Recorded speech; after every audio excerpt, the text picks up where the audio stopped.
Gentlemen, thank you for being here. I have three things I want to talk about briefly, but I'm going to have to go fairly quickly through them if I could in the time allowed. Chairman Milley, I want to follow up with something you said and just try to add some clarity to it. When we talk about, and I want you to know, in fairness, I'm one of the members who is becoming more and more concerned about our efforts in Ukraine and where that actually leads us. And have we applied any of the lessons of the last 20 years, and can we apply those to Ukraine? And so when you talk about our goals there, our international, I'm paraphrasing, international rule of law preserved, Ukraine a free and independent nation with its territory preserved, does that include Crimea? Yeah, what the president has said and the guidance he's given out is, and publicly as well as Secretary Blinken, Mr. Sullivan, others, is that is for a decision for Ukraine to decide. Our task is to help Ukraine defend itself. The United States is not at war with Russia, even though Russia tries to portray that. We are helping a country defend itself, defend its territorial integrity and its people.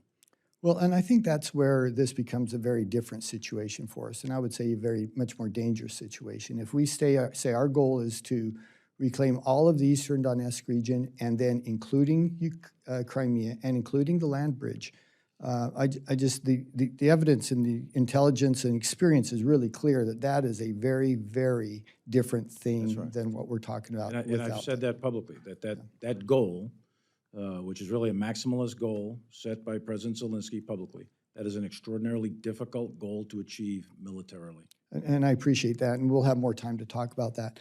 You know, the interesting thing about these hearings is we often come with kind of esoteric issues, things that are kind of personal to our district maybe or to our state. And this is a little bit like that, but not really. It's actually very broad and strategic. And I think also in meeting our conversations with your staff, it appears that both of you are supportive of this, and that's the Office of Strategic Capital, the $115 million that was allocated. And I have talked with dozens and dozens, and I know you have too, dozens of small companies, but you know, some other larger ones as well, who want to work with the Department of Defense, but they just can't get through the contracting process. Mr. Undersecretary, you have the worst job in the world as a comptroller and the person who's got I think God looks at the acquisition process and says, it's too hard, I can't do it. It's a very difficult thing, but this Office of Strategic Capital, I believe, would bring billions of dollars of market money, private money, to the Department of Defense in a way that just we can't do now because it's so difficult and they get so frustrated. And either of you would like to respond to that, I'd appreciate it if you have views on that. But if not, we'd like to continue to work with the office as we try to make this actual reality. This is really important to us, and thanks for your support. I want to thank the chairman for his support as well. We've had a couple of conversations on this initiative. I want to applaud Heidi Hsu's efforts in this area. She and I and a couple of others sat down many months ago and really focused on the problem of trying to get small companies into this, into the business here. And how do we break down barriers, and how do we make it, how do we incentivize investment? And so that's what this is about. We really are interested in making sure that it begins to move in the right direction. We partnered with the Small Business Bureau, and so again, we're optimistic about it, and thanks for your support. Well, and Secretary, thank you, because I think it could really make a difference. And some of the technology they would make available to our warfighters would make a difference to them. They've got things that we need. We need to find a way to get us access to it. And the last comment, if I could, very quickly. I come from a family of military. I'm the three generations now, all of my brothers, my father, etc.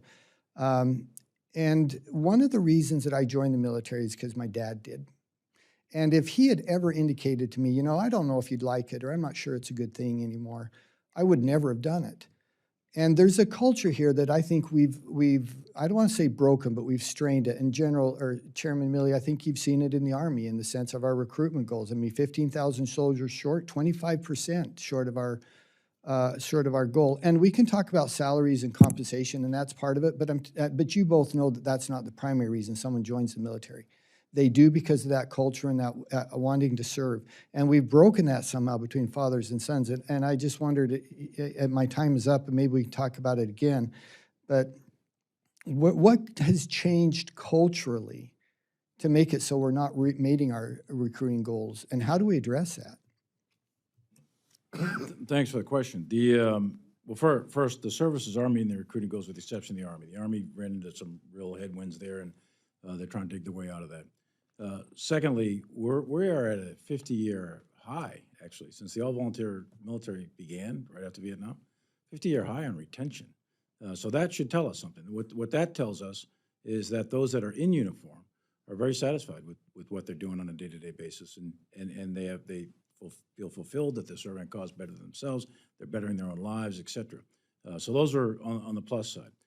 For the recruiting piece, though, we are in a difficult recruiting period. There's no question about it. I think for sure COVID plays a role in that.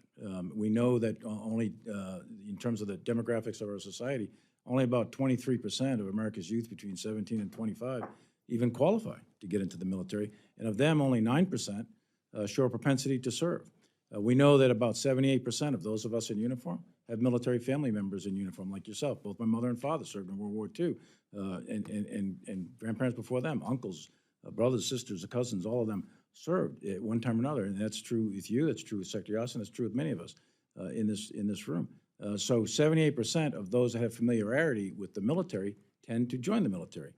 So contact time, familiarity with the military, meeting troops, et cetera. We also know that the Army did a study, and I don't know if it's been made available or not, but I was briefed on it, and one of the things in the study that comes out in terms of a barrier to join for kids coming out of high school, et cetera, is the fear of being injured or the fear of getting hurt, PTSD.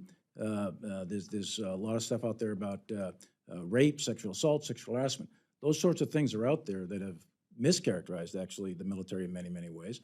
And so it creates a little barrier for those that are considering joining. In addition to that, there's probably about 20 or 30 factors. But I think one of the biggest ones, actually, is the lack of kids going to school in the last couple of years has prevented our recruiters from getting into high schools and having contact time. And we know right off the bat that drops recruiting rates if you don't have contact time with recruiters. There's a lot of reasons. I wouldn't say that there's one particular reason. There's a lot of reasons why it's challenging right now. But those that are coming into service are doing it for the same reasons that you did, which is to serve your country, serve a cause greater than yourself, try to better yourself, develop certain skills. They're coming in for certain pays and benefits, to be sure, but no one comes in the military just for the money. That's not why you come in. You come in to serve your country, protect the Constitution, and hand it off to the next generation. And thanks for your service.